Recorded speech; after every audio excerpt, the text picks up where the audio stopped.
Good day, everyone. Welcome back to another fun Arctic and artastic learning experience.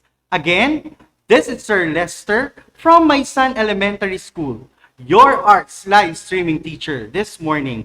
And join me for another learning engagement, only here in Valenzuela Live, Mapeh Arts for grade 6. How are you doing? I hope that you're fine and excited to learn again with your classmates and teachers. For now, I wanted to know how many active learners for today. So, for your attendance, kindly comment down your name, school and section in a comment box. Now, before I continue, let me remind you again of our arts rule. Letter A.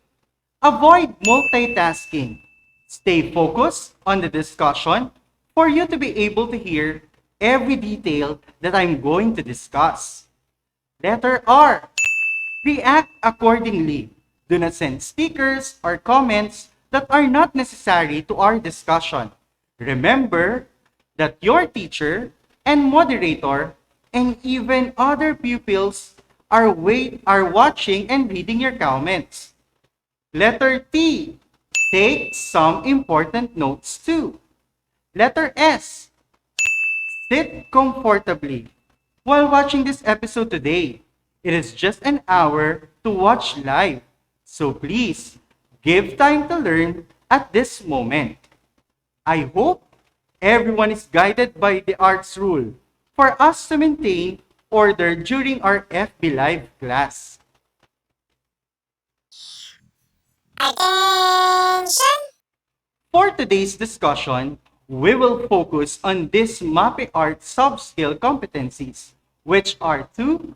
Number one, explain the truism that design principles still apply for any design. Contrast of colors, shapes, and lines produces harmony, whether done by hand or a machine. Number two, demonstrate understanding that digital technology has speeded up the printing of original designs and made it accessible to many as emphasized in t-shirts and in poster designs. Number three, apply concepts in the steps procedure in silkscreen printing. And last, number four, produce our own prints from original design to silkscreen printing so as to convey a message or statement. So I think we're ready to get started. Let us continue to make Mapeh Arts enjoyable at home. Grade 6, I have a question for you. Have you attended a birthday party where you were asked to pick a design and then have it apply it on your face? What do you call to that activity? Key in your answer in the comment section below. Do you know what again do you call to that activity? Correct. Most of you answered face painting. You're right. Did you know that face painting is another way of printmaking? Printmaking is very common nowadays. This is because almost everything, including information for the public, is printed. Printmaking is a process of creating an art place by using a card screen to transfer ink into another surface. Anything from traditional wood block, print-to-screen printing t-shirt count as printmaking. Printmaking can be done in several ways. Some of the simplest ways are we have the direct printing, the block printing, the stencil printing, the frottage printing, and the silkscreen printing. In the past, creating customized shirt with your own unique design would be difficult and expensive. But with the help of technology, one can create a personalized design and create a masterpiece through various techniques. And for today, I would like to share with you how the silkscreen printing works. But before that, let me share you to all what is screen printing. Screen printing is the process of pressing ink through a stenciled mesh screen to create a printed design. The process is sometimes called serigraphy or silkscreen printing. But all of these names refer to the same basic method. Silkscreen printing is an effective technique for creating bold canvas, posters, and artworks. But the method can also be used to print fabrics and textiles. So it's great for creating all sorts of custom like clothing and the products. How do silkscreen printing on fabric? There are different ways in silkscreen printing in fabric. Let's all watch this demo video for exciting steps.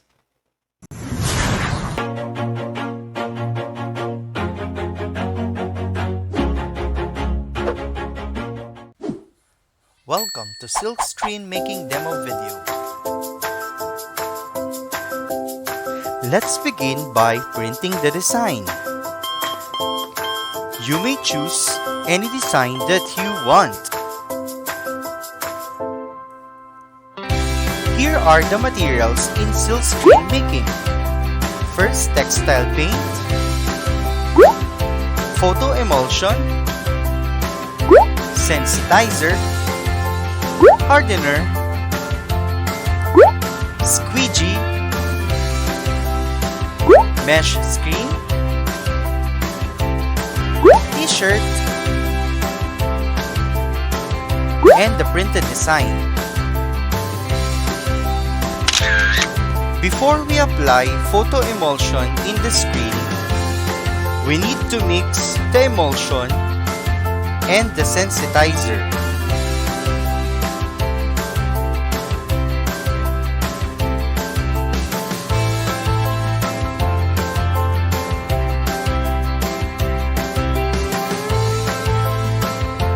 Take note that the ratio should be 90% emulsion and 10% sensitizer, or 9:1. Then, stir the mixture thoroughly.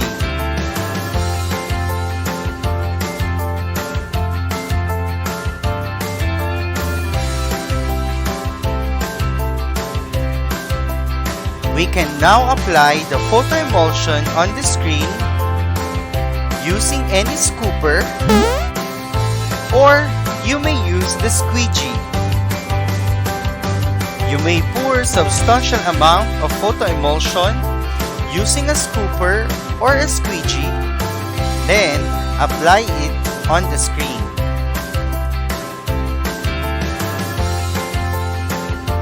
Make sure that you apply photo emulsion evenly on the screen.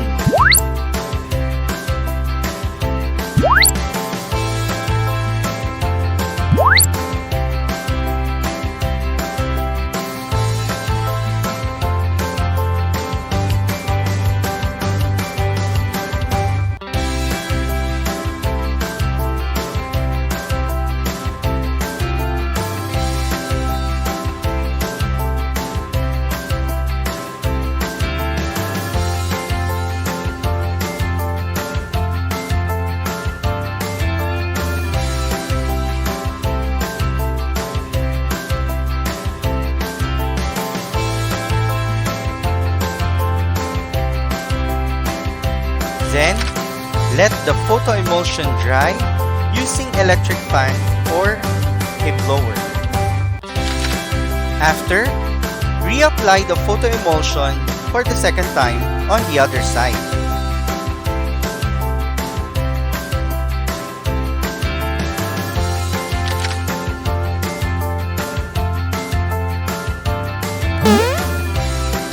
Next, you may prepare the printed design. Make sure that you center the design on the screen. Using the cooking oil, we will make the unprinted part of the paper transparent and stick the design to the screen.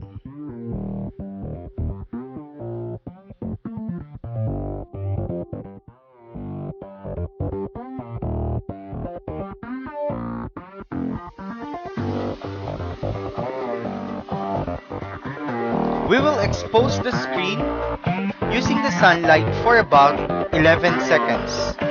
After, peel the design paper on the screen. Using the faucet, wet the screen stencil and let the water run through the screen to soften the unexposed part, which is also the design.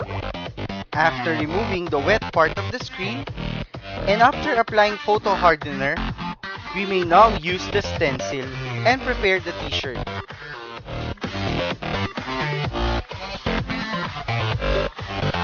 Spread the paint evenly to the design.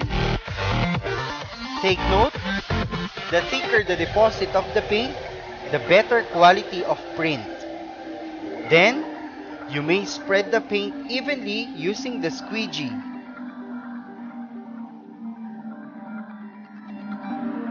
Lastly, you may hang and let the print dry in the shirt.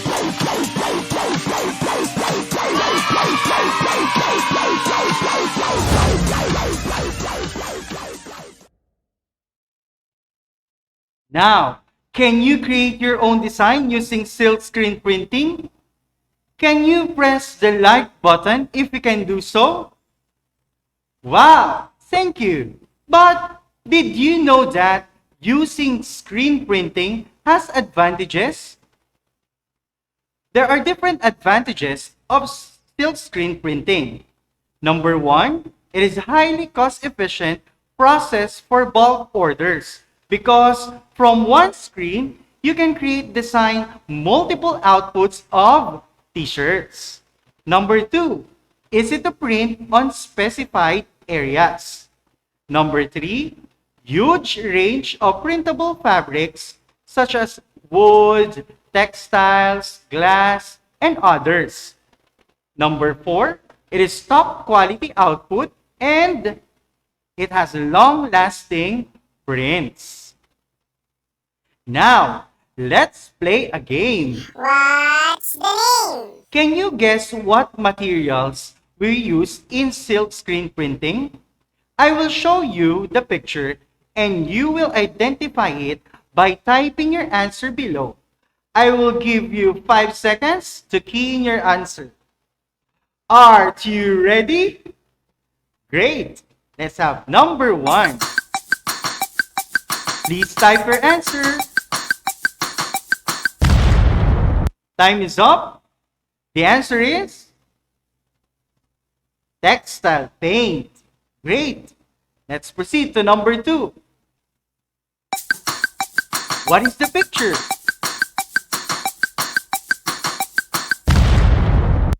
Time is up. The answer is screen or the mesh screen. Let's proceed to number three.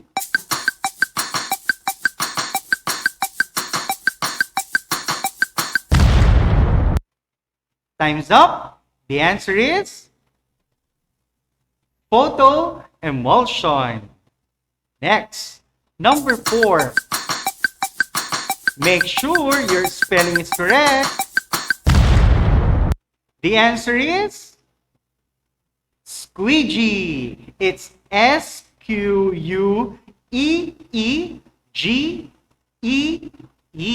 Again, it is squeegee. And last, number five. This is the easy one. Time is up. What is the picture? You got it right. It is t-shirt. How many of you got all the correct answers? Can you type your scores? Wow, good job. Most of you got the correct answers. Thank you for your active participation. But there are few things that I want you to keep in mind. Again, printmaking is the process of creating an art piece by using a carved screen to transfer ink onto another surface. Screen printing is the process of pressing ink through a stenciled mesh screen to create a printed design. Again, screen printing is an effective technique for creating bold canvases, posters, and artworks. But the method can also be used to print fabrics and textiles. So it's great for creating all sorts of custom clothing and product. Again, congratulations for making it today. Module Legends. For our final activity, read each sentence carefully. Identify the correct answer by typing the letter in the comment section. Again, type the letter of the correct answer. I will give you 10 seconds to key in your answer. Are you ready? Great. Number 1. It is the process of creating an art piece by using a carved screen to transfer ink onto another surface. Is it letter A, printing, letter B, printmaking, letter C, screen printing, or letter D, face painting? Type your answer. Go!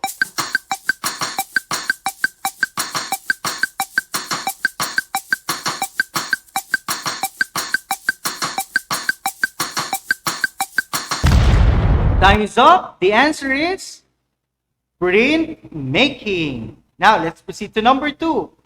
It is the process of pressing ink through a stenciled mesh screen to create a printed design. Letter A, painting. Letter B, face painting. Letter C, screen printing. Or letter D, paper printing. Go! Please type your answer.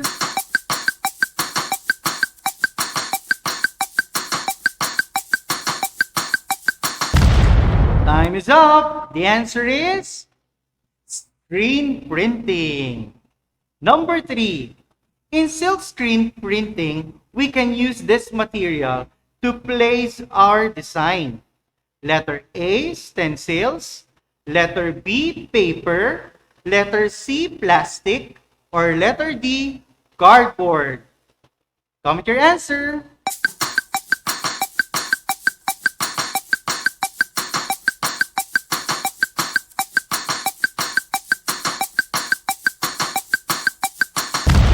Time is up. The answer is letter A, stencils. Next, number 4. What are the materials needed in silkscreen printing? Letter A, paint, watercolor, screen, squeegee, t-shirt. Letter B, screen, watercolor, design, cardboard. Letter C, squeegee, screen, t-shirt, watercolor, paint. Or letter D, paint, squeegee, design, screen, t-shirt. Comment your answer.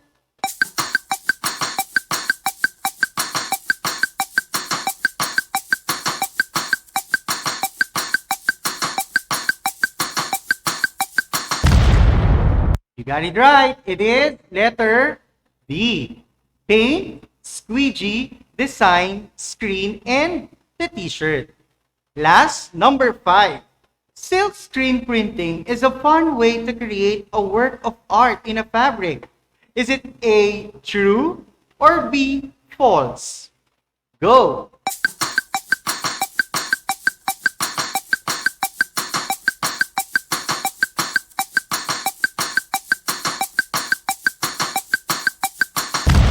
Time is up. Definitely the answer is letter A.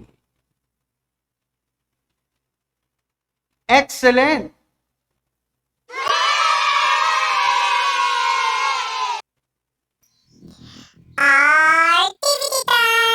For your homework activity, you will make a simple design in honor to our frontliners. Make use of the digital software available on your computer and apply the techniques you learned in silkscreen printing. You may print your design and have it evaluated by your teacher. I hope you've learned a lot from this live stream. If there are parts of this discussion that you are missing, you can always go back and return to it. Remember to join on your follow-up discussion tomorrow for more questions and activities from your teacher. I'd also to remind you to look through your Mapeh Arts Grade 6 self-learning modules. The lesson for today is all about silkscreen printing of your module. Again, this is your arts teacher, Sir Mark Lester E. Risma, leaving you with a saying, you cannot spell heart without art. See you on our next live streaming. Thank you. Enjoy learning online. Until our next meeting. Have a great day.